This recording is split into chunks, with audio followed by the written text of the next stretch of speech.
حضرت عمر فاروق فرماتے ہیں انتقال کو 3 دن ہوئے تھے، میں مسجد نبوی میں بیٹھا تھا، 2-3 چھوٹی چھوٹی بچیاں آ گئی، کہنے لگی چاچا آپ خلیفہ بنے ہو؟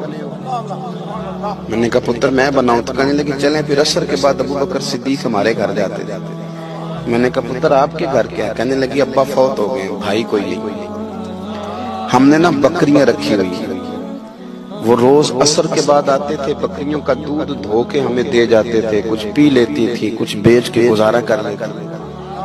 3 دن ہو گئے، میری ماں روتی ہے، بہنیں روتی ہیں، کون آئے گا؟ چاچا چلو گے؟ تو حضرت عمر کی تو داڑھی پھٹ گئی آنسوں سے، چادر اٹھا کے کندھے پہ رکھی، بیٹیاں آگے آگے، عمر پیچھے پیچھے۔ ایک صحابی رستے میں ملے، عمر کہاں جا رہے ہو روتے ہوئے؟ عمر اور روئے، کہنے لگے یار کیا بتاؤں، ابو بکر صدیق رستہ بڑا مشکل کر گیا میرے، اس کے رستوں پہ چلنا اتنا کٹھن ہے، اتنا مشکل ہے۔